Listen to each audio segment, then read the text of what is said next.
All right, we are live. Let's do it, brother. Let's do it. Hey, man. We were just talking about it. We always end up talking for like 15 minutes before the podcast, ends up starting. So we just figured we chime you guys in. We have you guys join us. So, you were saying, how was your Thanksgiving, bro?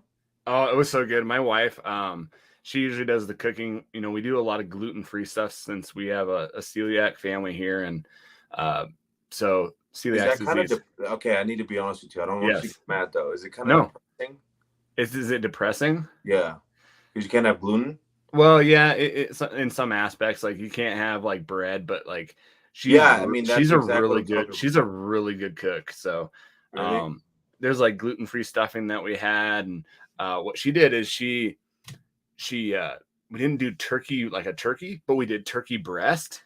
And so Okay. what she did is she did a Pinot Noir, like something that had herbs and Pinot Noir, and soaked it, and then put it in the oven for a couple hours. It was so juicy, and then plus, which was a great thing, is you could just slice it so easy, and you didn't have to worry. You didn't have to worry about the bones. So was it like a giant meatball then? No, it was like a chicken breast, right? Okay. So it looked like it. That's what I thought. It was going to look like a giant meatball, and it was going to fall apart, but it didn't. It sliced just like a turkey would, but there was no bones in it. Interesting. It was amazing. I don't think I can go back to having just a regular turkey because of how the cleanup was, and just how like it was amazing. No, man, that's the tough part about it, man. I mean, just not being able to have carbs like that or bread. Yeah. Ugh. Well, my wife is a phenomenal baker, so she does cakes and stuff like that. But she just goes like gluten-free stuff. Yeah, so she does gluten-free, she does dairy-free. She has a business on the side where she does like gluten-free, dairy-free cakes and donuts and does she all order? Is it just locally, or is it like? Yeah, it's just locally right now. Why haven't you been plugging that up, man? Well, because she still has your wife. I know. Could have promoted you like 50 times. I'm sure there's like maybe a couple of Wyoming fans out there, like Wyoming listeners, that would probably be like, you know what, I'm gonna go try some of his stuff. Exactly. Well, she's still trying to get things kind of situated with her other job, and so it's not like a thing that she puts out there kind too of much. like a friend to friend type of thing. Yeah, she wants to get it started, farther down the line, but right now she's just. Does she have a name for it? Not really. I don't think so yet. Not really. No, she has prices and everything like that, but she doesn't. I don't think she has a name. And what would it take for her to like mail it out to me if I wanted to place an order? Oh, she would do it. You think she'd do it? Oh yeah. Okay. Do you have like your favorite? Do you have a recommendation? Oh, dude, I'm totally a donut fan, man. Like she does really good donuts. Like, well, I'm built like cake donuts, so right? I love donuts too. Yeah. Donuts like me too, way too much. Yeah, man, I'm telling you. And that thing where people says, I mean, I'm barely gonna turn 26, and people listening are gonna be like, bro, shut up, like you're still young. But your metabolism slows down. Shoot, dude. Wait till you're 30, man. It shuts way down. Dude, from like 23 to now, 2 years, I've been noticing some rapid changes, which just forces me to be like, for the most part, I try to be, but I'm not perfect at it. Like really conscious about what I'm trying to put in my body. Oh yeah. But I have made some crazy changes as far as like, really kind of spending that extra money to go to like free range stuff. Yeah. Grass-fed beef, those sort of things. And I've taken up an interest in hunting simply because I feel so much better on it. And I would have known about this when I was playing. Like, you would think that I was taking all the supplements under the earth in order to be a football player. I literally took nothing. All I'd had was like protein shakes, and that's it. That was the extent of like my nutritional knowledge. And it wasn't until after I graduated when I started learning about like creatine. I started learning about vitamin D and how bad certain things are for you and how good other things are for you. So vitamin D is good for you, right? Yeah, no, that's what I said. Okay. Yeah. Okay, I was like, dang, I've been taking vitamin D for a long time. I didn't learn about those benefits until afterwards. Magnesium, vitamin D, fish oils, and those sort of things. And they've always said it, I don't know what I was doing. It went in one ear, out through the other. So I never really paid attention to it, man. But, man, we're trying, man. I'm trying not to look like a donut, but it's not working out too well. No, it just tastes so darn, like, way too good, so. Oh, well. Well, quick plug-in. That's great. Exactly. Well, you were at the game this past week. I was at the game. And, it's a tale of two halves because holy cow. Before we get into that, we got some Griz updates, man. We do a quick Griz update. We'll get into the game, and then we'll start previewing NDSU. We'll go from there. So let's hit it. Griz update. So let's get into some basketball, man. The men's basketball team last Tuesday when we were recording, they picked up a win against MSU Northern, 63-51. This Sunday, they lost a heartbreaker back and forth at Air Force at the Air Force Academy, 56-59. They actually play tomorrow is Tuesday against Southern Miss in Hattiesburg, Mississippi. So go watch them, or actually can't watch it because it's not on ESPN Plus since it's at a non-Big Sky school. So you will be able to listen on the Griz network of radio. Check that out. Support them. They're kind of winding down here in the next month or so. They're going to be starting the Big Sky. It's crazy. Yeah, man, it's going by so fast. I mean, we've just kind of been busy covering football, so I'm sure we'll have some time to give them the respect that they deserve to, do a little bit of a preview and start talking about the games that they've already had. Exactly. Women's basketball, they have a little bit of a break until their next game, December 2nd, this Friday. They're at Washington State. And again, you're going to have to check that on the radio network, the Griz radio network as well, since it is not a Big Sky school. So go check them out. They're fun to watch. I think they're starting to get Carmen G-Filler back. So that's always a good thing to get one of your main hogs or main whatever key opponent cogs in the game. So definitely they're fun to watch, man. If you haven't watched them, they're really fun to watch. Yeah, I have a goal set at least 3 games this year. At least 3 games. There you go. Mm-hmm. Also, something that I have not put on here, but I wanted to give a shout out to the basketball program. So if you haven't heard, it's been on Twitter. They are naming the court for Robin Selvig. And so the court is going to be called Robin Selvig Court. A great honor, well-earned, amazing coach. And so definitely really cool. Hopefully we can get some updates on when that's going to happen, what it's going to look like, what's it going to be on the court. Would be really, really cool to have him on as well. So we'll try to get him on and yeah, really cool. Yeah, 100%, man. I mean, what an honor to be recognized in that type of light. I mean, you can only dream of something like that for, coaching for so long and dedicating your whole life to it. I mean, at the end of it all, you don't do it for the recognitions of having arenas named after you. Do it for those kids. And when you see those sort of things, it just kind of reminds you and brings you back to the place of, I've changed some people's lives for the better, I hope, Yeah, exactly. Griz hockey, man. They are. You're a fan of Griz hockey. I am. I love hockey, man. You do a good job about it. I always see you posting me and Adam, we share the Instagram, and so I'll repost some stuff. He'll repost some stuff. We both share the Twitter. He's primarily on Twitter. I'm probably a little bit more on Instagram, if we're being honest. But he's always finding stuff about them and posting about them, man. Yeah. I love hockey. It's an awesome sport to go watch, especially in person. If you ever want to go have a beer. So, and that's why I think football is not getting. I wish you could have a beer while you're there. Here, you can actually have. I believe you can actually have a beer. You mean? Yeah. Oh, yeah. See, I think that could. I got into the beer garden this past Saturday, and it wasn't very good for me. I'm just kidding, guys. That was fun. My friend was not. We'll keep that for another day once he gets over. He's a little bit bitter about it right now, but the night did not end up well for him. Oh no. Well, this Friday and Saturday, they play Williston State at home. 8 p.m. kickoffs there, guys. So definitely go support them. They have been balling out, man, or pucking out, as you would say. They are number 14 in the nation ranking right now. Legit. That's legit. Totally legit. So go support them. Go see some great hockey. And go support Griz hockey. Let's go, baby. That's right. Well, that's all I have, man. For Griz updates, let's talk about this last game, man. That's a great way to put it, man. Right here in the title, SEMO comeback. Oh, yeah, it was totally a comeback, man. It was such a weird game for me.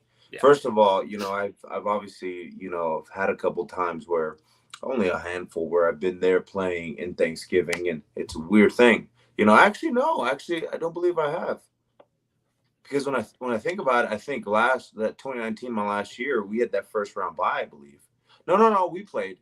You played Southeast Louisiana. We played yeah. Southeast. Yeah, so we played. Yep. We played. Yeah, just a little bit of a different environment this time around. I think a little bit because it was an 8 o'clock game, Thanksgiving week.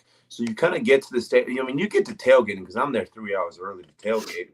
And it's just a weird environment because there's not the same people running around. There's, the drinking's definitely down for sure. There's certain parts that's super crowded. It starts to get like vast little deserts. So at first you're thrown off by it a little bit, and it throws my energy off. So I get to the stadium. We get into the game. We watch kickoff happens.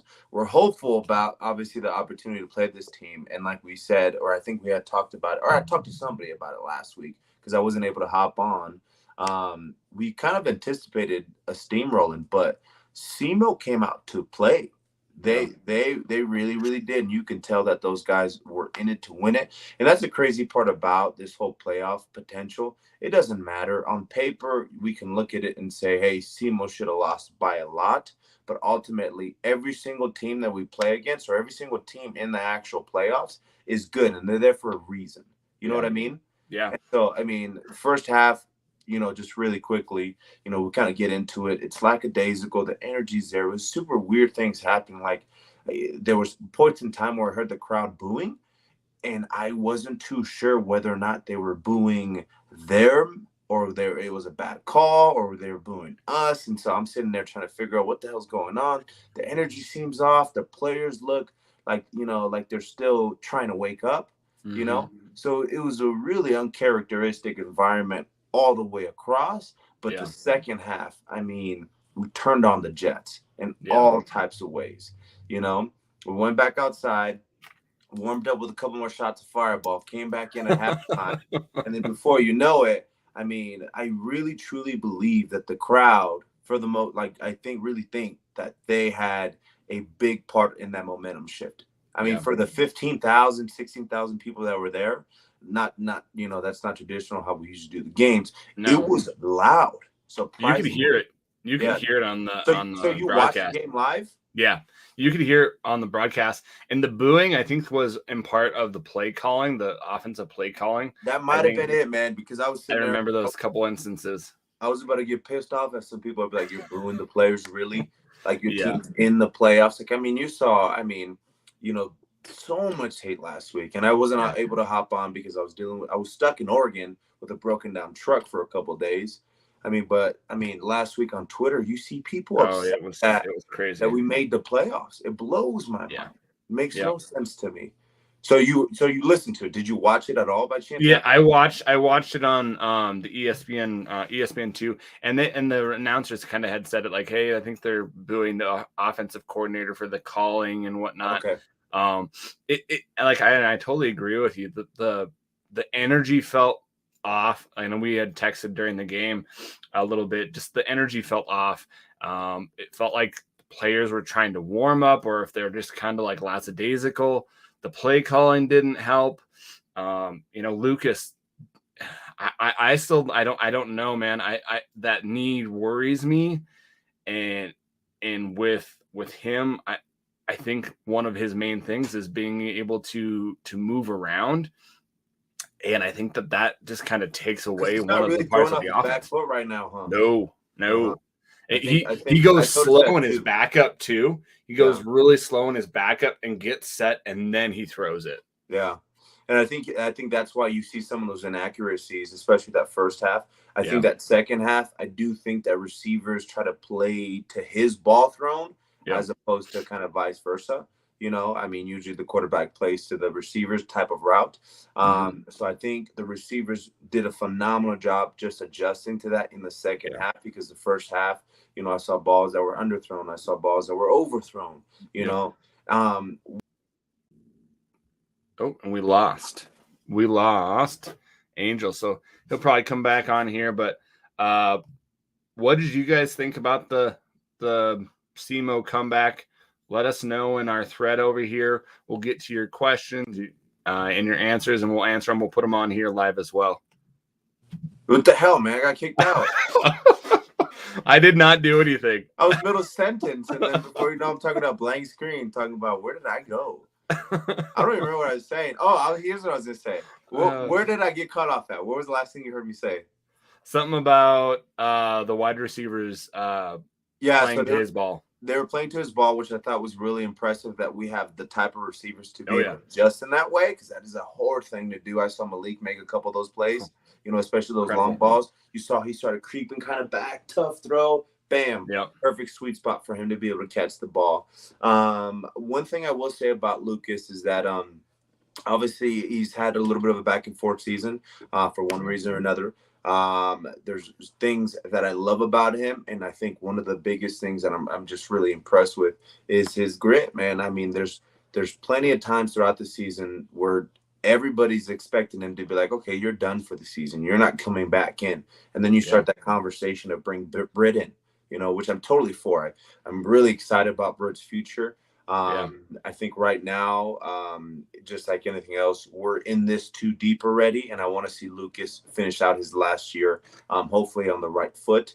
But you can't deny that, man. The dude's doing everything he can to be out that field. Oh yeah, definitely. Well, let's kind of get into some numbers, and then we can talk about what we saw in the offense and the defense. So, some of these numbers are going to kind of be skewed just because the tale of two halves. So, total yards, SEMO.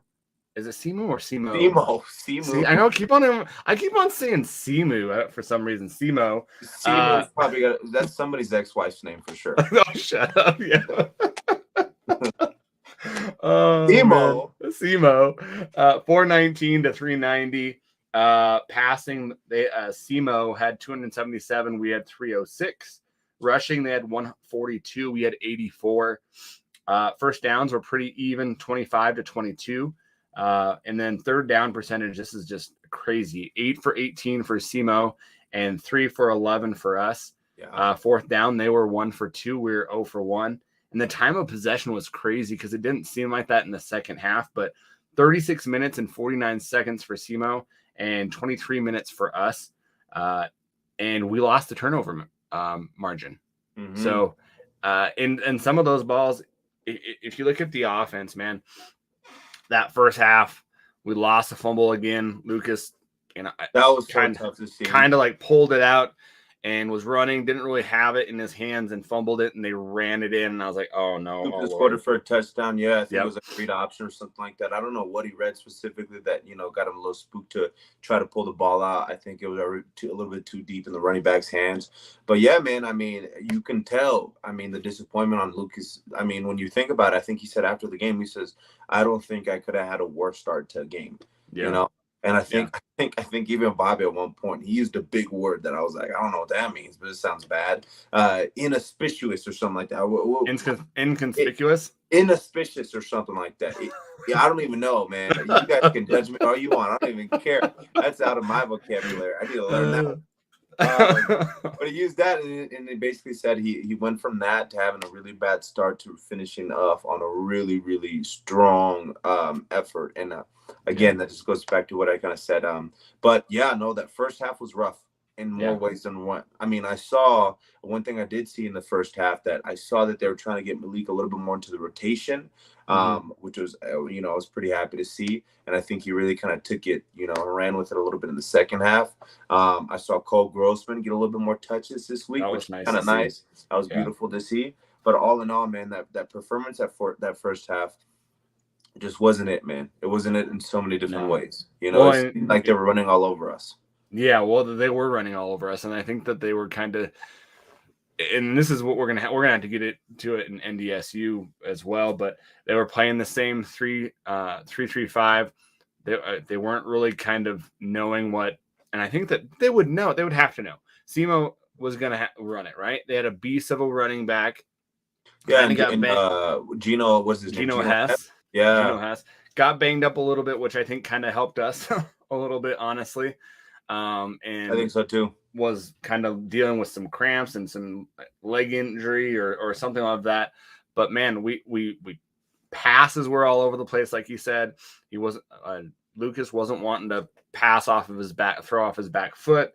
He had an interception. There's a couple of them that were in and out of that was defensive. I mean, one in the red zone. Yeah. In the guy's hands, basically, Yeah. just couldn't come down with it. I was like, oh my gosh, that would have been. Too. I mean, when you think about it, I mean, 3 interceptions in the first half. I mean, obviously, or 2 interceptions in the first half. I mean, detrimental. Oh yeah. Detrimental. Yep. You know, and I think I believe, if I'm not mistaken, that those were plays where there wasn't, you know, an immense amount of pressure. Nope. I think it was just, you know, him kind of dealing with a little bit of an injury and trying to work around it and see what he can do with it, man. So that's where I worry for him, you know, because obviously we're going into a huge game this week, and obviously they're pretty talented. They're the number 3 seed for a reason. But yeah, man, it's one of those things, man. It wasn't him. Or I mean, I guess I've seen a lot better play from him. So I guess my expectations way up here, the potential's way up here. But that second half, man, I mean, what an incredible way to bounce back. I don't know what they said in during halftime, but I promise you, I mean, you can cure a blind man if a blind man was there. You know what I mean? Well, and let's kind of go into that, because I think Bobby had said that he kind of mentioned, like, you know, they weren't executing. They needed to do better in a couple different spots. And then they brought up the 2009 comeback against SDSU, where they came back from a multiple touchdowns.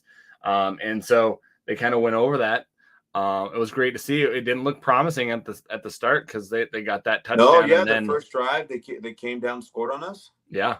And scored on us. And then, you know, I totally think that Malik Flowers, if he was not the player of the game, he should have been player of the week, because he single-handedly, with his receiving yards, and I have it here, he had 7 receptions for 108 yards. Yeah. And then the big kick return for a touchdown that sparked everything, man. It was dead in the water, 24-3.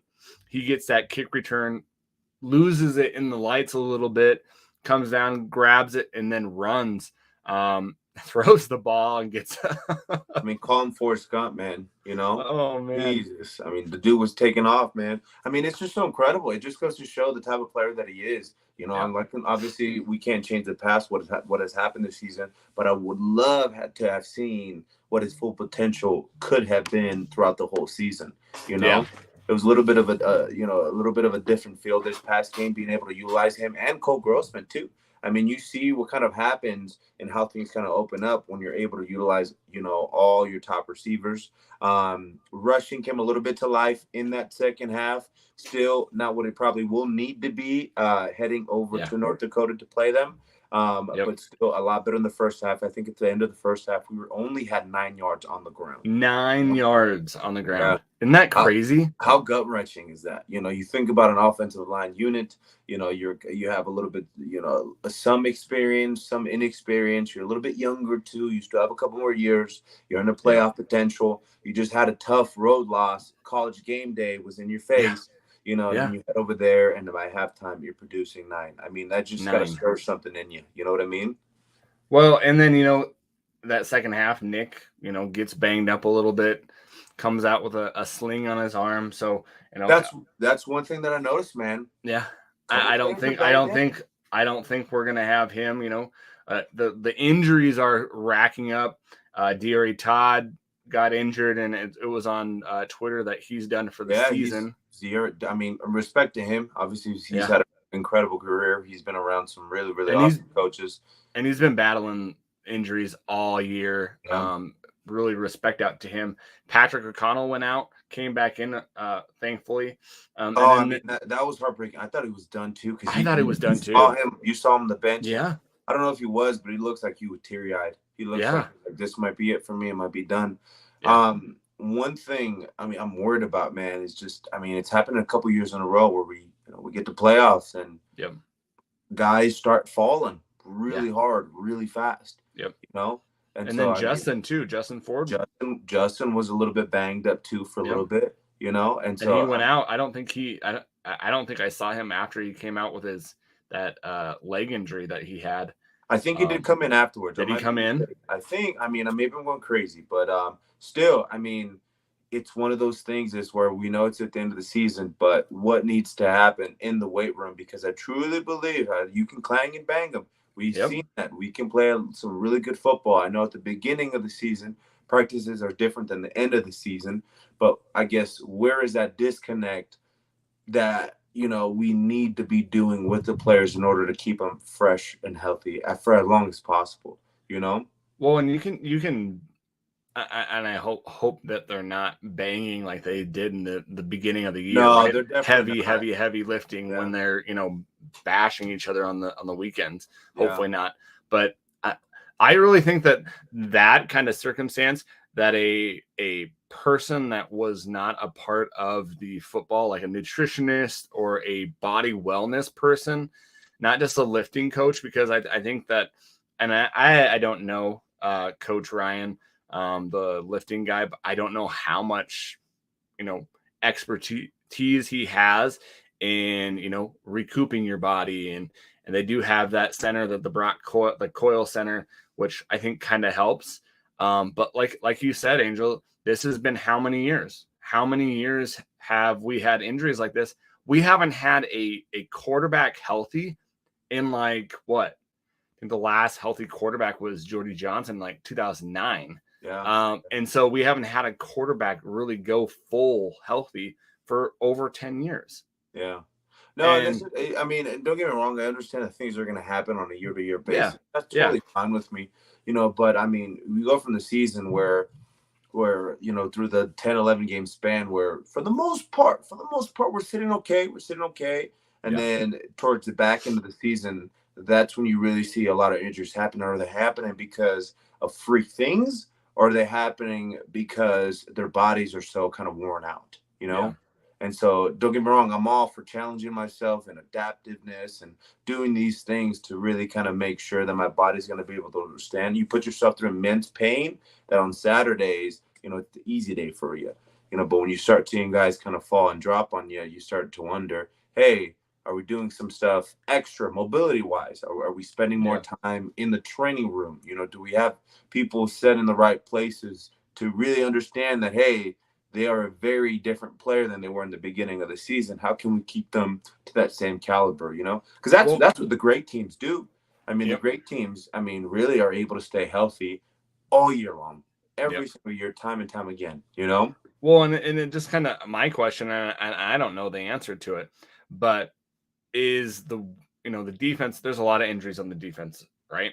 Is how we play with that 3-3-5 with our linebackers coming in with reckless abandon for their bodies. Would that be something that, hey, this is why we're getting injured because of the way that we're playing? Do we need to switch up our defense? And I don't think, and this is just my opinion, I don't necessarily think it's the way that we play or practice that puts us in these positions. And I'm just reflecting on my time. Obviously, I was a little bit of a different, lifting coach and nutritionist coach, those sort of things. So I have, my experience with that. I don't know Coach Ryan, or I don't know, kind of what's going on behind the scenes. But I do know that in my personal experience, I did experience some things that I needed a little bit of that expertise, but I also felt the pressure on the other side for myself to say, hey, you know what, I also want to get back out there. But if somebody kind of forced me down and said, hey, you need to do this in order to get here, before you end up having to have a back surgery and a hip surgery and then a blown out knee and this and that and this and that, I probably would have listened, And so because football is such a different sport in comparison to other sports. And so I don't know, man. So I just really hope that, for these foreseeable weeks, because that was a tough game. That was a tough game for us to, come back with 31 unanswered points, to come up with a W. Don't get me wrong, in the moment, it's all happy and glorious. But then what does your body look like on Monday morning when you run out to practice, on Tuesday morning when you're ready to clang and bang? Tuesday, Wednesday are your hard days. Thursdays, you do an up-tempo walkthrough type of run-through type of scenarios. Fridays, you got to be perfectly, and then you're on the road too, traveling. And then Saturday, you're playing, the defending national champions. What does that look like on a week-to-week basis? You know what I mean? Yeah. Well, especially with such a schedule like we've had, because we've had a tough back end of the year. Oh yeah, the back end has been atrocious. But we did have in that second half, Isaiah Childs, after Nick Osmo went out, really did some great things. Had some I think big he's bursts. gonna be special, man. Dude, like had some instances where he was carrying 3 guys. So I feel really good with that. He had 7 attempts for 47 yards. From all accounts, it looks like he's going to be the guy. With the lack of guys that we have, with Marcus not being there, Nick hurt. I wonder if they're going to play the young guy Eli Gilman from Minnesota, if he's going to get some reps this next game. Yeah, and he has that. He has 4 games. He's played 1. So he has a couple, and he's a specimen of a beast. Him and Isaiah are both well built. Oh yeah. And he has a thing against NDSU, man. I know that. I know. Like this is what I bet you he's like, this is my time. This is what I'm gonna like. I know for a fact he's just like cramping at the bit. Like, this is what I want, right? So I would do it at this point. I say, what the hell? Let's go see what you can do. You know what I mean? Exactly. His first series, offensive series, scored touchdown. That was pretty cool. Yeah. And so I don't know, man. Second the carry way that Isaiah ran last week too, or this past Saturday, was pretty impressive too. Yeah. What makes it fun to watch, though, there was this moment in time where he kept his feet running, and then you see 1 big guy, 2 big guy, before you know, all 5 offensive linemen plus a quarterback plus another person, are pushing the pile, and so a couple yard gains turn into 10, 15 yards. That is the best thing. Which is why, it's a tale of 2 stories. You see that first half, production on all levels and how things are playing out. It's just not rolling our way, kind of like the previous week. It was kind of that same story, but we decided that halftime, things are going to change. We got this, and slowly but surely you started creeping it back. And I think you said it exactly right. Malik led that charge. He took it with such a conscious effort and basically said, hey, man, I'm going to do whatever I can. And he put us in a position to do it, followed by a couple more touchdowns, followed by Bergen, kind of going out there and making an awesome play too, man. Just sparking those things. It puts in the offense in a position to say, hey, you know what? Okay, let's calm down. Let's calm down a little bit. Let's go do our job. Yep. Well, and Flink, Tyler Flink got on that punt return, got pressure on the punter, ran all the way back, and then set up the blocking to come back. It was just, I saw a perfect shot of it. It was amazing. Mm-hmm. Just setting up the wall. And I do believe he threw the ball too, and it just didn't get caught. What do you mean? What are you talking about? When Bergen ran that punt back. Oh, yeah. He chucked the ball too. Yeah. And I was like, oh crap, they're gonna get another, because 15-yard penalty, and they didn't. I was just like, oh, I was goodness. Right there. Where are you? I was off my ass, but I was right there. I was right there, man. It was so cool. It was so cool, man. Like I said at the beginning of this recording, the stadium was electrifying that half with what was in there, And I feel like I think fans, half the fans in the first half were optimistic. Half of them were like, what's going to happen? But I think, I don't know if we had a come to Jesus moment, but everybody that second half was invested in the game. I think that did a lot for the players. Just kind of thinking ahead, it is going to be tough to travel to North Dakota and play in front of a crowd like that, because you saw what the crowd did for us this weekend. Yeah.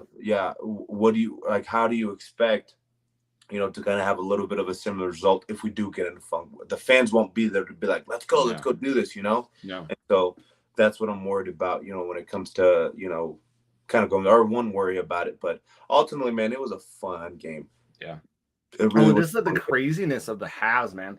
Our first half, the offense, no energy, stagnant, what we were doing wasn't working. And then, honestly, Flowers and Bergen willed us to win to get that thing going.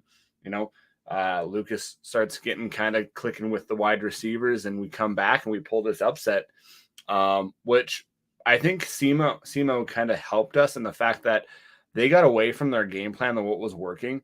They got away from running on first down and throwing it, which then that helped our defense kind of get them in positions where they had to run it on second down.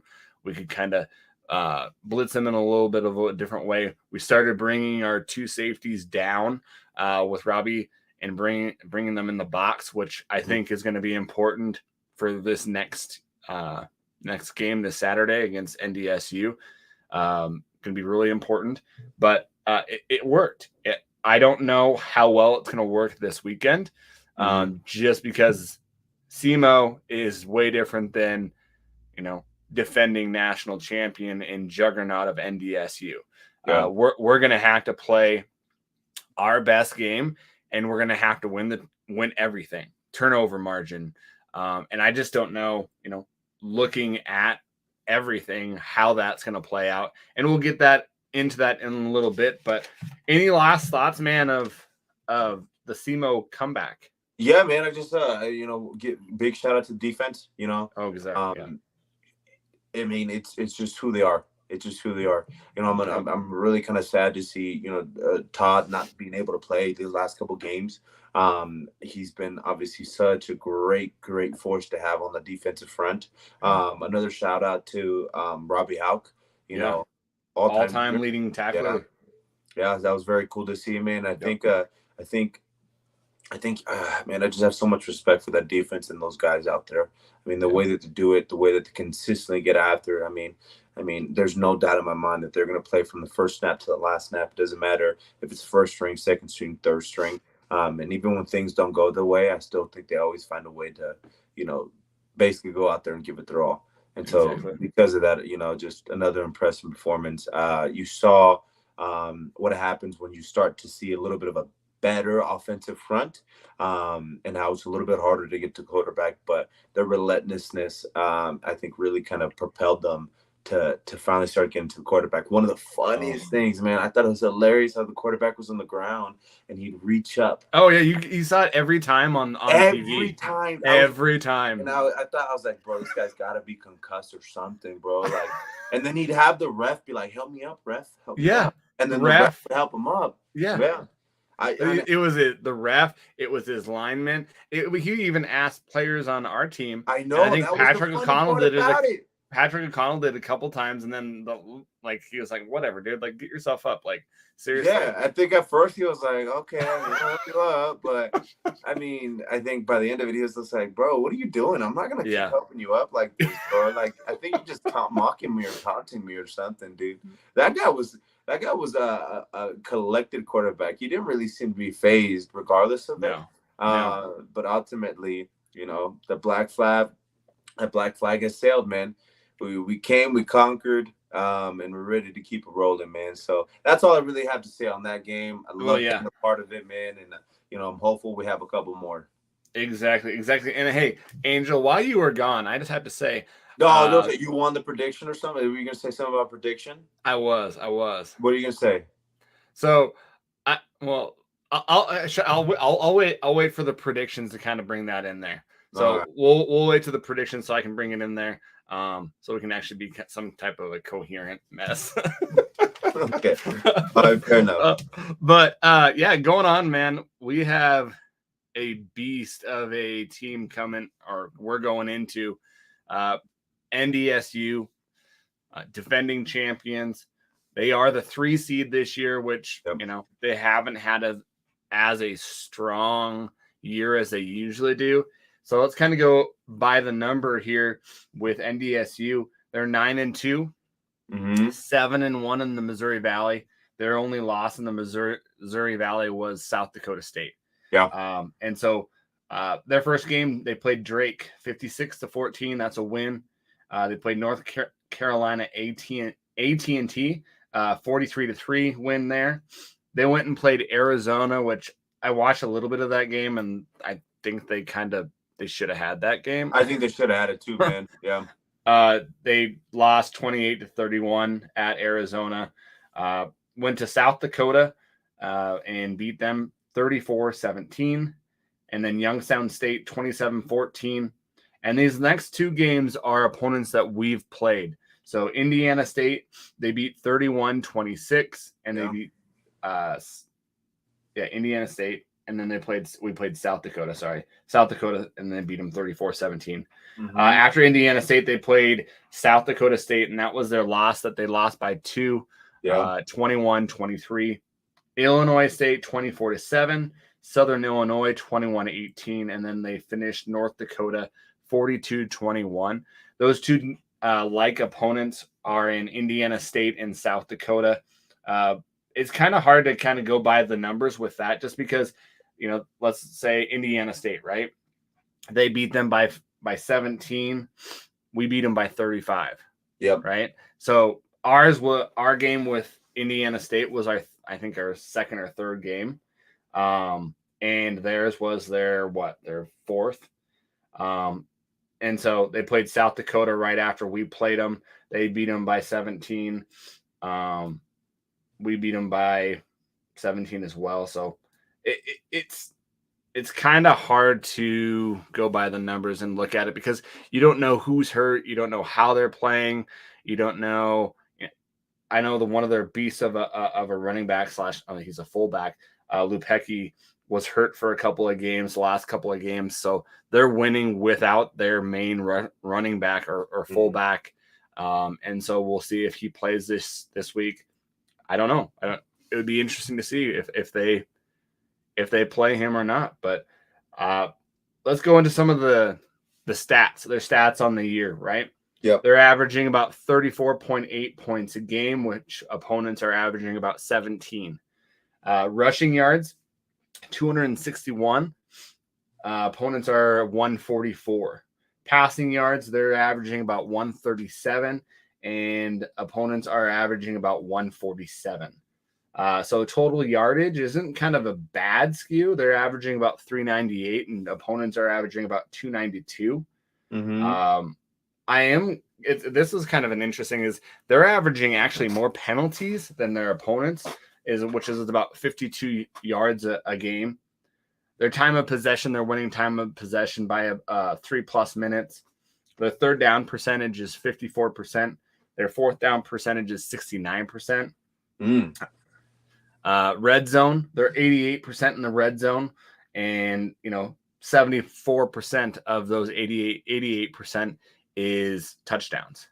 They're getting 37 rushing touchdowns of their 47 touchdowns. That's crazy. Yeah. And so, scoring by the quarters, first quarter, they're 106 points. Second quarter, 121. Third quarter, 98. And fourth quarter, 58. And so definitely outscoring in all 4 quarters. But, man, that first and second quarter, you can kind of hold the same with them, then you've got a chance. But it's going to be really, really interesting. Also, just with, I don't know if you've heard, they've had some transfers this last week. Yeah. They lost DJ Hart, which was their 4th leading wide receiver. They lost Marquise Siegel, which is a cornerback. He was tied for first with interceptions. And then their running back, Dom, I'm going to get his name wrong, Nolly, he was 5th in rushing. Yeah. And I couldn't find names, but I've heard there's 3 more that surfaced since. Really? Of about 6 of them. I also read an article that basically started talking about, what's going on in the program? Why are people leaving right before the playoffs? But what I'm hearing is, and from what I understood, is that the transfer portal is putting them in a really, really tough predicament. Apparently, they have a certain amount of days in order to find a new home, and apparently this just happens to be the time. It's not after the full season is over where they have that window. I guess their window's right now, which, again, some of these players had the option to leave a couple games ago, but they decided to stick it out until the end of the regular season before they had to really kind of jump ship.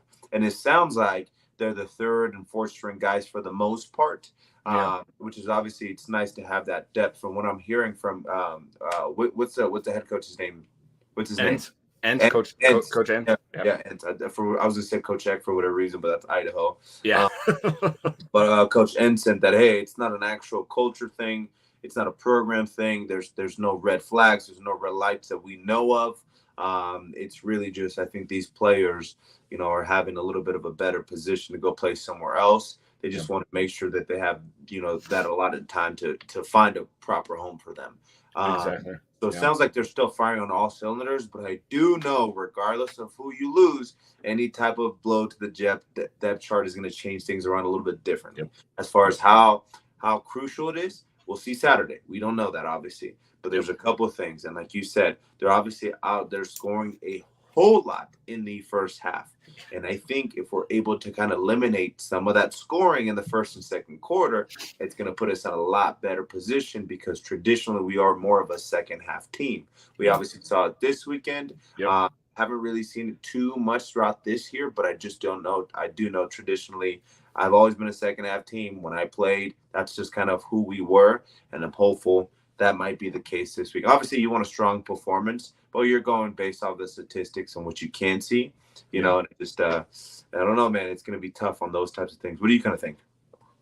Well, let's go into their offense so we can see what their offense looks like, and then we can talk about what our defense needs to do, and then we'll go into their defense and talk about our offense to kind of go vice versa. So their quarterback, Cam Miller, he's 120 for 174, 1458 yards, 10 touchdowns, 2 interceptions. He's only averaging 132 yards per pass because they run, right?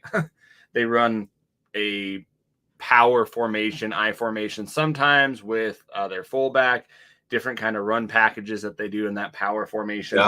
Kind of remind me of like the Stanford when they had Jim Harbaugh back there. When they had those two, they always had like 2 tight ends and they were just running it down people's throat.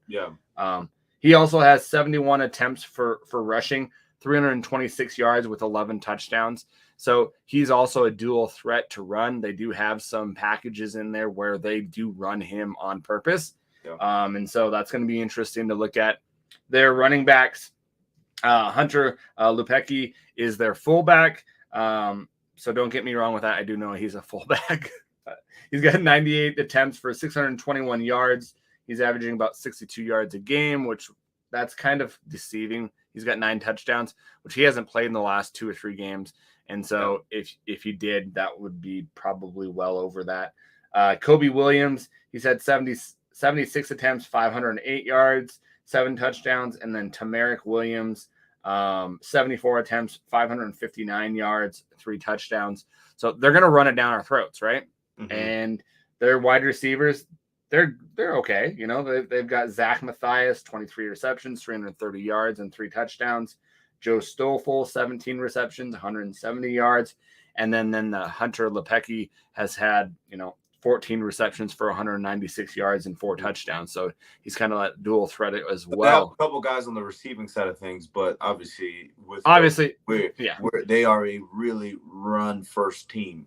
I guess, how do you think we'd fare up if our defense is kind of able to slow them down a little bit in the run game? Do you think they have a good enough passing attack to be able to really kind of hurt us? Honestly, it's gonna look like we said against the Bobcats, right? We have to stop the run. That is foremost. We have to stop the run. We have to dare them to make a pass, right? And the only way we're going to be able to do that, I don't think we can play our 3-3-5. You don't think so? I don't think we can. I don't think we can. I think we could mold it and play it in a different kind of style where we're bringing down those safeties like we did in the last game against SEMO. But if we're going to just play it how we did against the Cats, where we're going to leave our safeties deep, they're gonna have these big, and their linemen are huge, man. They're outweighing our defensive line by 20, 30 pounds at least. You know what, though? I mean, some of our guys are in the same kind of realm. But I haven't seen our defensive line really do damage. Gubner in the first half of the season was an All-American, man. And he hasn't. And I don't know if he's injured or anything. And I love the guy, but he hasn't been there. Cale Edwards, I haven't seen him. He was there. I don't know if he's injured. McGoran has been one of our, pillars of how he's played, and he's kind of come on late. And so has De'Aaron Todd, but we're out De'Aaron Todd. So I don't know if Cale Edwards is still, nursing an injury. I don't know, man. I disagreed a little bit with that, man. I think they've been playing phenomenal, but they are not the guys that are going to get that stardom, that power, that basically that stat. But you do have to get some momentum and some push-up. And I think that they do, man. I think if you go back and watch the film, I think you'd be surprised how well they disrupt offensive lines in order to give those linebackers the ability, or else we wouldn't have Patrick O'Connell's, Jace Lewison's and the Dantes. You know what I mean?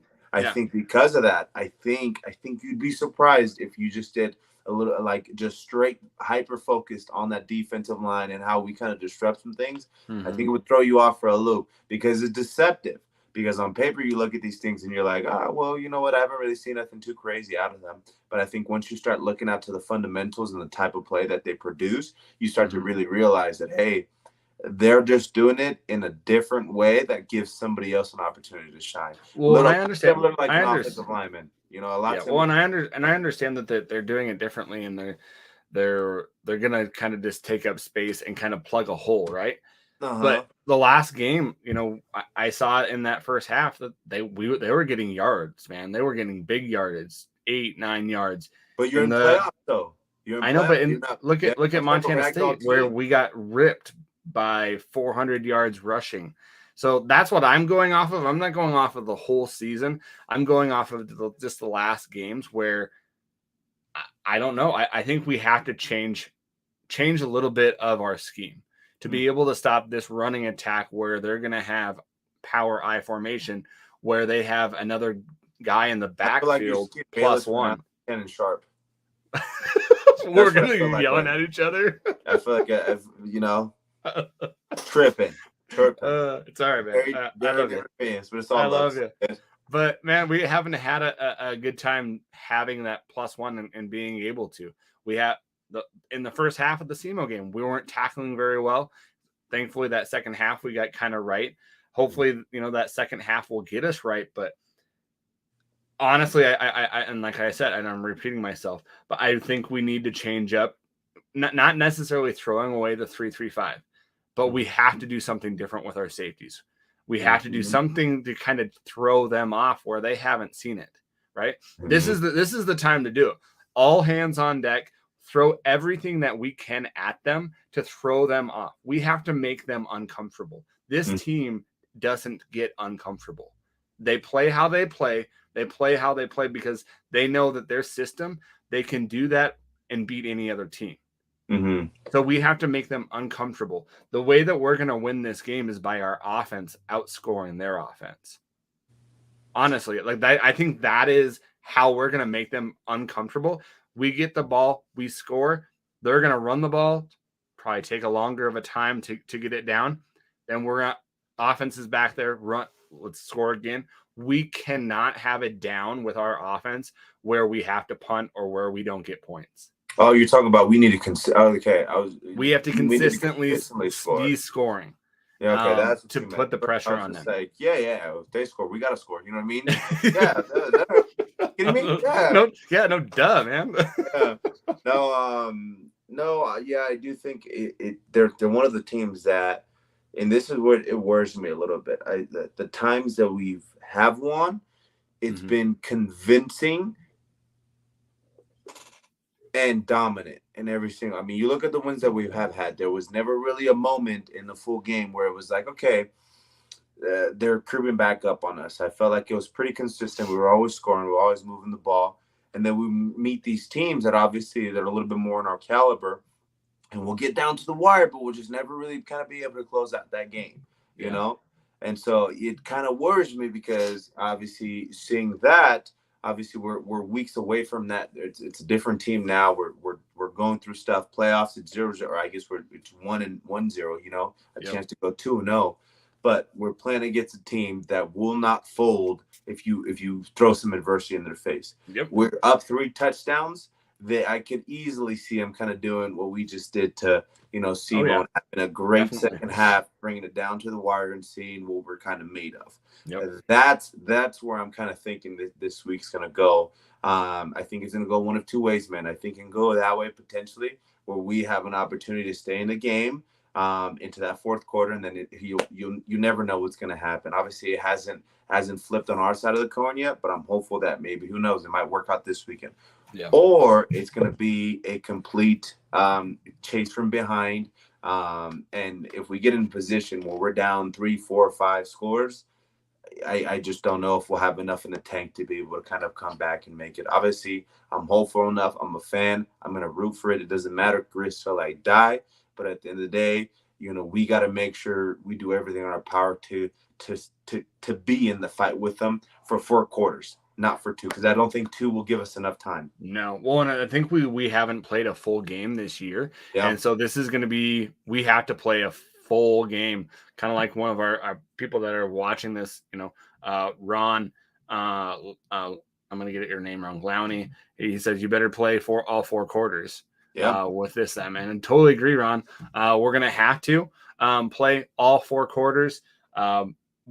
Angel, what would you do on, so we're talking about their offense, their power formations that they do, even with, losing Hunter Lepecki for whatever stint, they were still beating teams. Southern Illinois, they beat. North Dakota, they beat by 3 touchdowns.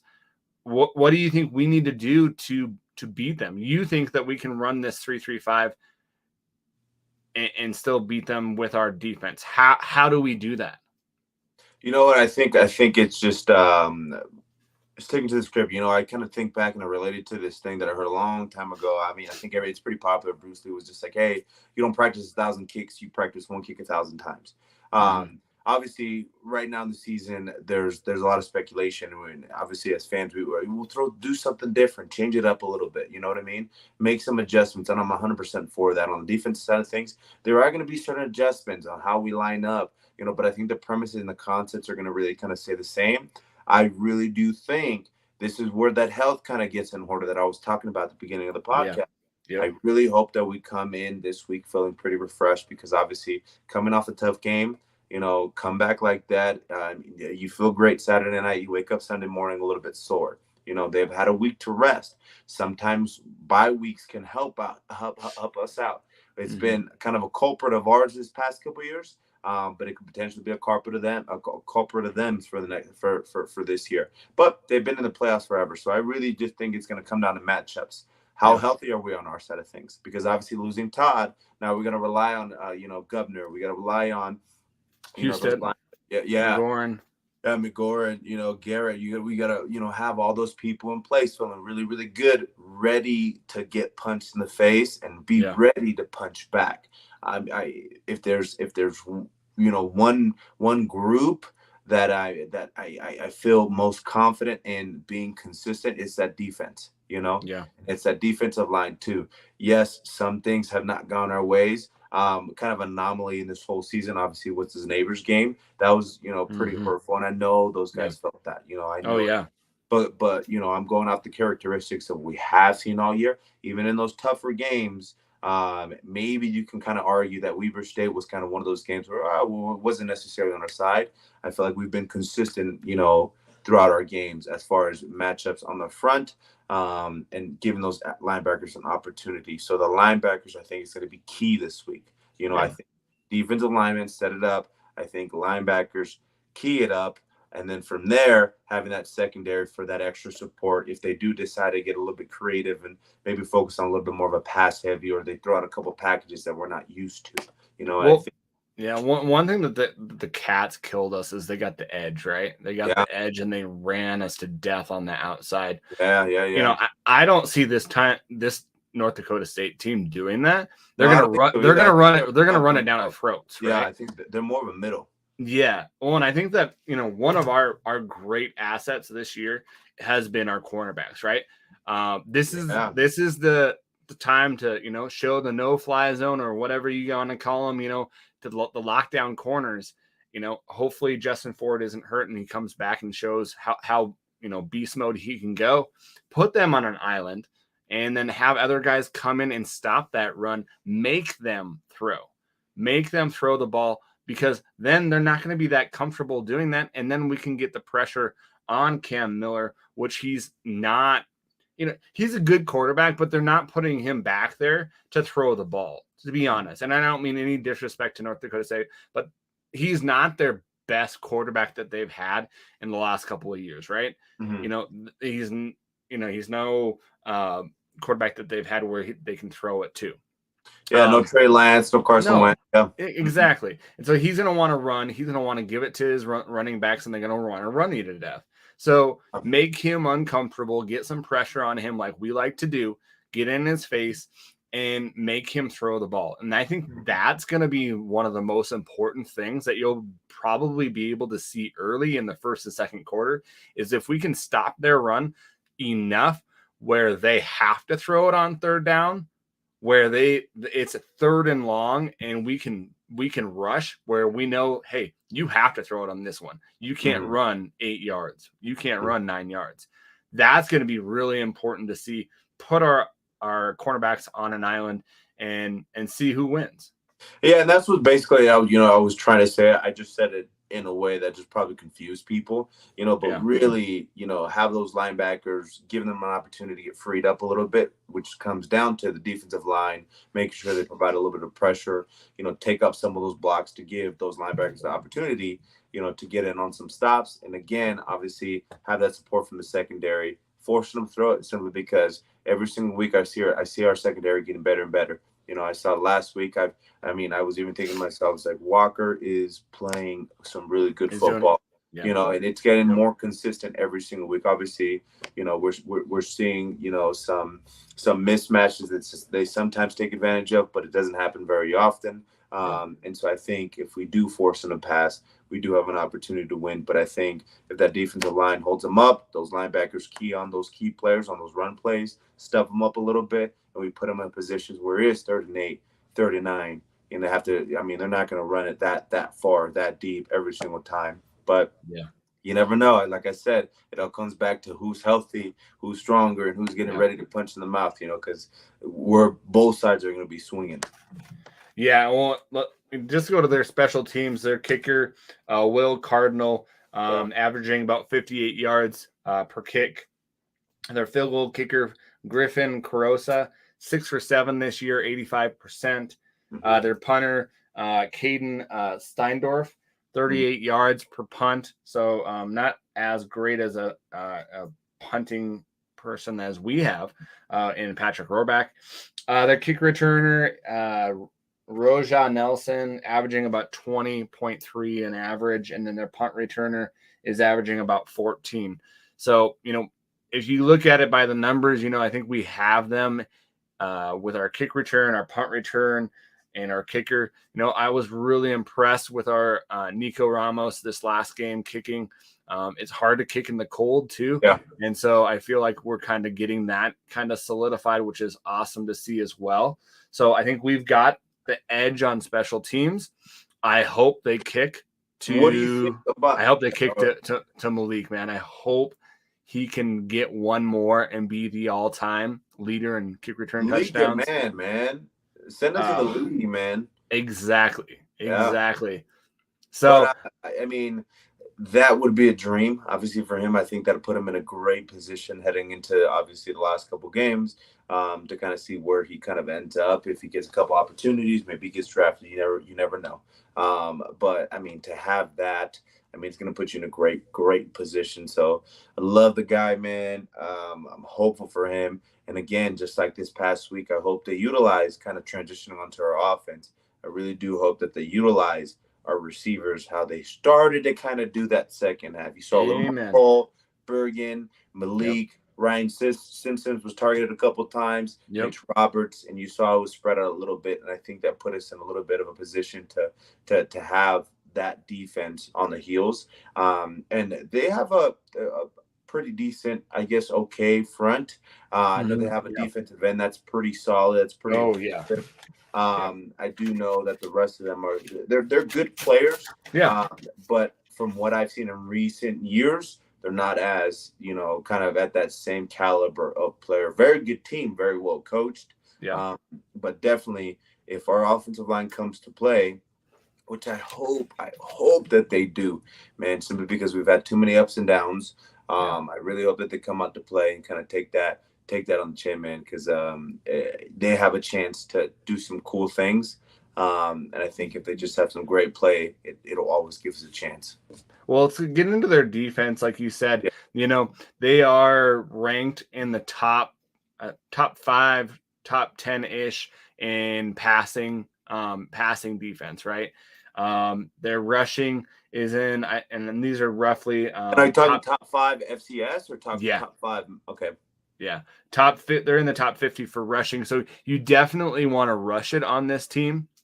And where are we at when it comes to FCS? Do you know by chance? Off the top of my head, I don't. I think when we were going into the Cat game, we were ranked in the top 10 for rushing. Yeah, I think so too. Yeah, I don't know how that game affected. Okay, I was just curious. Those numbers. So they have a strong pass defense. Yeah, they have a strong pass defense, which I thought what we could do what we're gonna have to do. You would think it'd be different. You think they'd have a really strong rush defense, right? You would think so. Yeah. So let's go into their defense, and then we can kind of talk about like what we think the offense needs to do. So their linebacker, their main tackler is James Kazar, 69 tackles, 5.5 tackles for loss, 3 sacks, 1 interception. Their safety, Michael Tutsi, 50 tackles, 2 tackles for loss, and 1 interception. The other linebacker, Nick Cubbits, 47 tackles, 44.5 tackles for loss. The other linebacker, they've got some linebackers, man. Luke Wheats, 44 tackles, 3.5 tackles for loss, 2.5 sacks, 1 interception. And then another Logan Kopp, another linebacker, 31 tackles, 1.5 tackles for loss, 2 interceptions. And then their beast of a defensive end, man, Spencer Wage, 6'5", 282, 33 tackles, 13 tackles for loss, 7 sacks. And so he is the beast on the corner. So definitely want to get a guy on him. I mean, what does he line up primarily? I'm sure he moves around a little bit, but is he in left or right tackle? I don't know off the top of my head. I wasn't able to. That is going to be huge. It is going to be huge. Huge. Yes. So I'm because if he's on that side with Walker and McGinnis, like I think that will be good. But if he's on that other side with the and not saying that they're bad, but they're just young, right? With Brown and Brown or Grimsrud or Casey, where they're not having this, they're one of their, post game or postseason. I think it'll show, right? Yeah, this will be an interesting week for the tackles. They really gotta buckle down. And it's kind of interesting when you kind of think about it. I mean, their strength lies on their defensive side, and in pass defense, we like to throw a ball a little bit more than we like to run it. Yep. Obviously, our defense is obviously known to be pretty decent with the rush. So it's super interesting that's kind of what they like to do. Yeah. Well, and it like, go ahead. Sorry, I interrupted you, but no, that was basically it. What were you gonna say? What? And this is like my question to you. What do you think we're gonna have to do? Because I have things that I think we should do. Like going into before I saw that, I was like, oh gosh, we just need to throw the ball, right? Which then I saw those numbers and I was like, oh crap. Yeah. Like I thought that was going to be our way to kind of, push it on them. I don't think, maybe we can run it on these guys, maybe, but I think we have to make them feel on edge. We have to be able to score fast. Exactly. And so I don't think we'll score fast. I think if we, I think that's just kind of, our identity a little bit. I think we take quite a long time to score, 9, 10, 11, 12, 13, 14, plays in order to get to the end zone, which is totally fine. I just need us to, I guess make a little bit better decisions overall. You know, when it comes to Lucas, slow the game down a little bit. You know what I mean? It's hard. Obviously, it's harder said than done. I can never play the quarterback position. I'm just too dumb. But at the same time, you know, there's a reason that people entrusted you to be in that position, to be in that spot, make the right reads. You know, if it's too tough of a throw, maybe think about seeing if you can get a couple extra yards. Maybe just pick up the first down.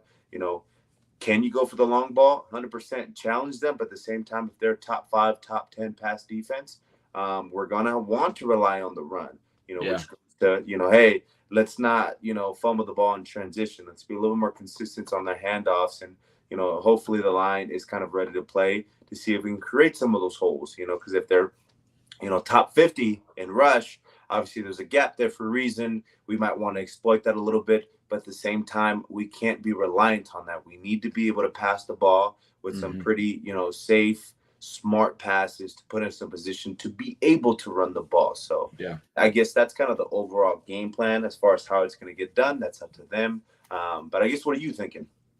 Well, you know, before I saw those numbers, I thought, man, what we need to do is we just need to no backfield, right?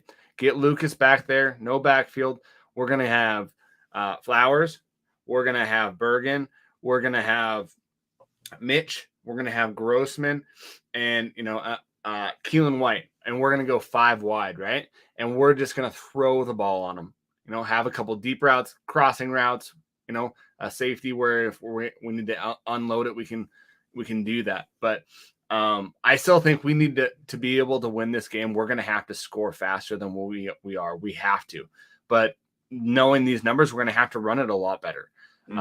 But that can look differently. We don't have to just run. And this is where I think where we need to bring in Britt, right? Not just have packages where we're keeping them honest, where, hey, he can run and we can have plays where it's going to be a passing formation. He can just run, right? Those RPOs where I think we can keep them honest and keep them coming up a little bit so that we can pass it on them. You know, I don't honestly believe the numbers too well because honestly, what type of a passing team have they seen, right?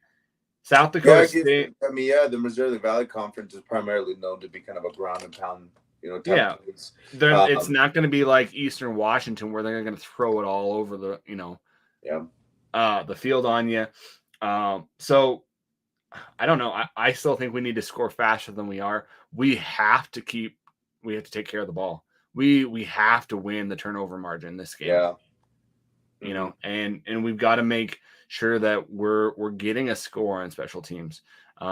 We have to create our own energy because we're not going to have, like you said, Angel, we're not going to have the crowd there. We're not going to have the crowd to get us back into it. And so we're going to have to make it somehow. And road games have always traditionally been tough for us, you know?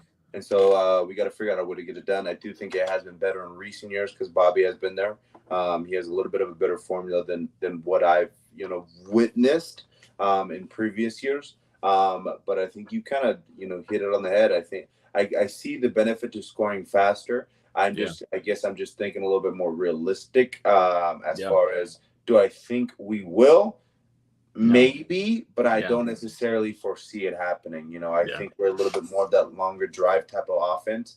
And especially with a defensive like this, you know, I think the times that we've been able to score fairly quickly, it's through the air, and it's because of, you know, obviously huge mismatch. I don't think we'll get those same type of mismatches. So obviously we're going to need a couple players to kind of step it up. Don't get me wrong. We every single week we have one player that steps up, and you're like, man, he had a really great game, but where was everybody else? They were kind of quiet. You know what I mean? Yeah. So I want to see consistency throughout the receiving room. We're way too talented. I want to see a little bit more better decision making from our quarterback. You know, and not to say that, you know, I needed him throw for 600, 700 yards. You know, just know the situation, the down, those sort of things in order to make the right decision. He has enough experience. He's smart enough. We've seen some great potential. And I just really wanted him to hit that peak of potential. And what better place to do it in somebody else's stadium, against the defending national champions. And then again, on the offensive line front, we really need to communicate, because when you're playing against, I've been a part of some games where I knew that the guy across me was very talented. That was, NFL type of caliber-esque. And I really relied on the guys around me in order to help me and vice versa. They played against some guys, and I made sure I was there to kind of make it work. So I think if we put all those things together, don't overhype and make it more what it is, but go play the football that we have the potential to play.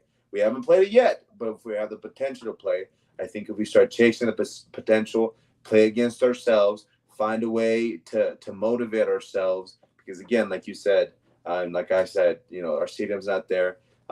There's always a chance for us, which is a beautiful part about it. I know some people are kind of in this weird, like, I'm a Griz fan, but I hate the Griz right now place. But ultimately, whatever happens at this point, we have nothing to lose, man. We truly, truly don't. There's some people that I already think the season's over. And so I just want to let everybody out there know that I believe. And we're going to see what happens this week, man. That's all I really can say about that offensive output. Yeah, one of our listeners, Ron, he's commenting, man. He has a great kind of your defense is gonna need rest. You're gonna need some sustained drives. Totally understand that and totally get that. I just don't. I see this all the time with NDSU. Is they want you to play their game, right? They want you because they know that they can beat you at their game, right? Mm-hmm. And so I understand that our defense is gonna need breaks. But I just don't understand, and I know that our defense is not 100% healthy as well, and so I just don't think that we can play that game with them. We're gonna need some other scores to make them feel uncomfortable, either by getting them on the defensive side, either by getting them on the special teams, because if we're gonna do this, we're gonna have those long sustained runs. We can't make an error. If we make an error, they're going to do a long drive. They're going to get a touchdown, most likely, with their running. And what, man? I also, just kind of thinking about it, man. I think those guys are getting preached and coached. And obviously, I don't know, but I think that they're getting preached and coached and basically say, hey, you know what? This is a chance to redeem yourself. It's a chance to kind of really make right on some of those wrongs that we feel that was because of our own or our own doing. I think Ron, I kind of agree that it's going to be long sustained ones, but we need to have long sustained. It can't be 3 and outs and 3 and outs and 3 and outs. We're going to have to. You see what happens with our defense when you give them a little bit of time, score here and there, relieve some of that pressure, and you see them start to, the snowball effect. You see, tackle for loss, turn into a sack, turn into, an interception, turn into safety potentially. And so because of that, I think, if we give them, a little bit of a challenge, a little bit of a pushback, we don't go no 3 and outs or 2 drives, we actually, take it down their throats at their home. I do think that's going to create a little bit of worry. And then their offense has to go out and anticipate what our defense is going to do when they have full rest and full recovery. You know what I mean? Yeah. So that's just kind of my 2 cents. But it totally could be the other way around. It could be get in the end zone, create some pressure, and then kind of leave it up to our defense to see what they could do. But you never know. Yeah.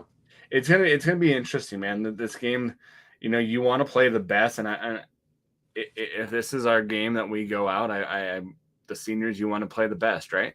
You want to have your opportunity to beat the best. This team has been the best for the last decade, with I think 9 of the 10 last national championships.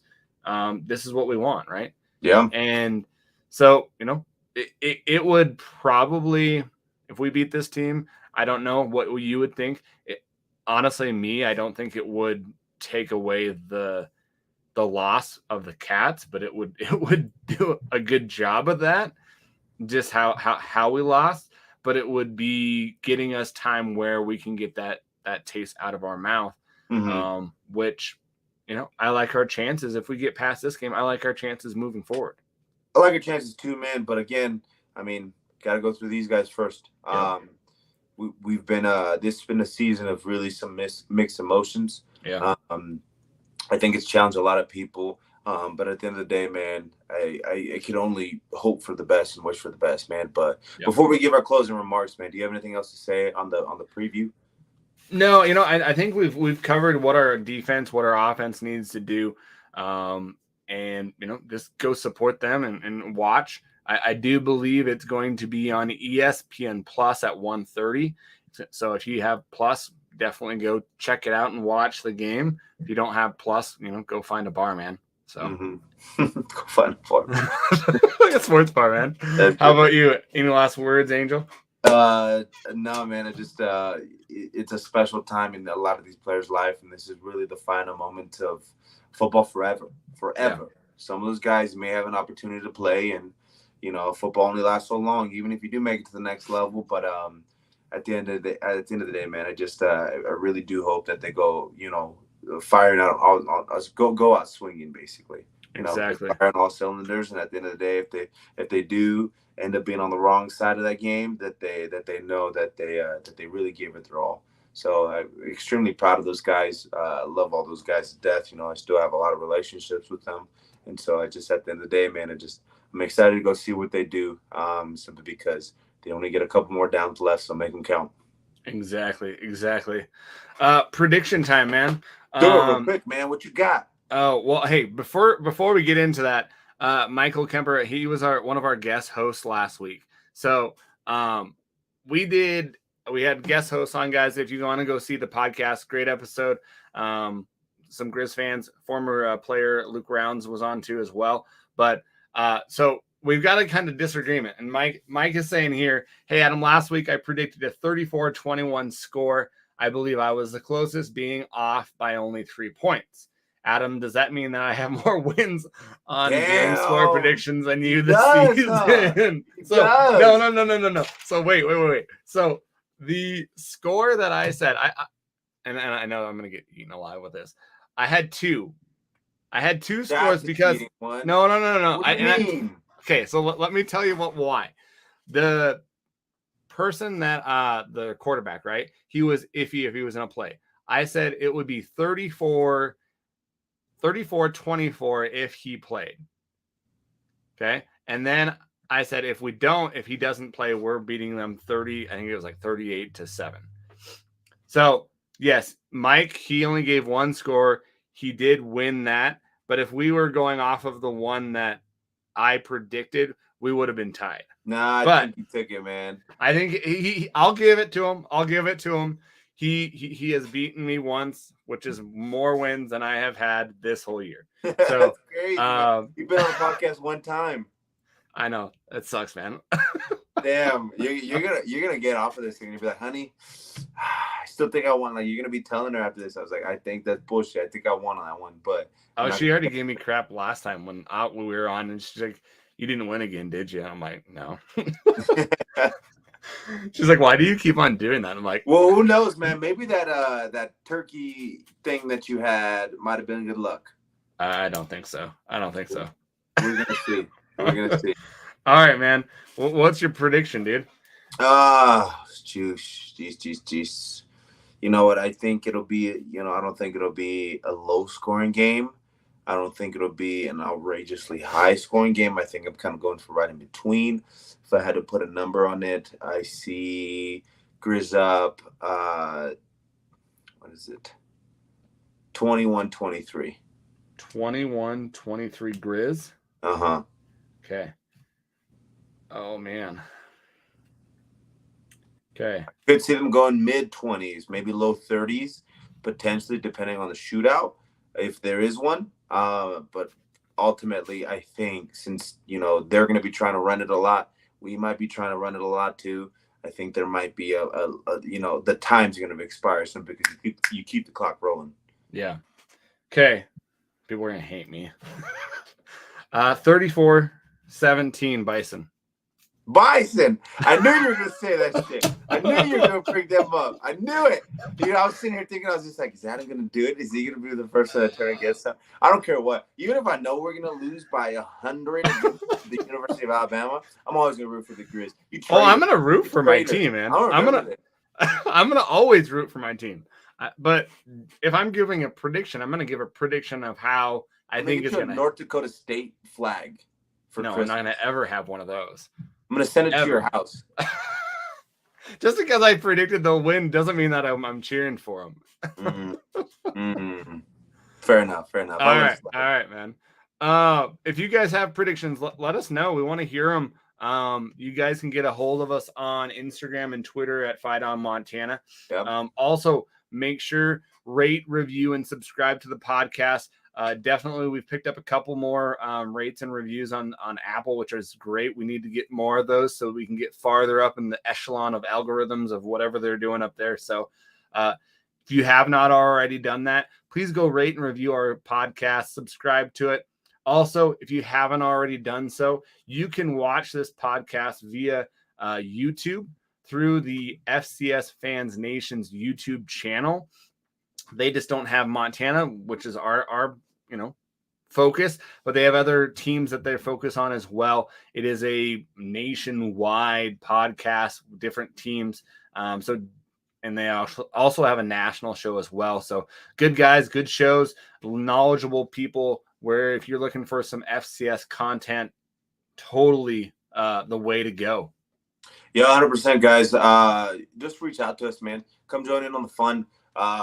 We were really fortunate to kind of meet some great people through this kind of environment. Again, we're on YouTube at FCS Fans Nation. We're on Twitter. We're on Instagram at Fight On Montana. So be sure to check us out, man. Let us know what you guys think, what you guys want to hear, questions you may potentially have, and just kind of go from there, man. We're just grateful to do this. And yeah, man, as always, go Griz. Fight on.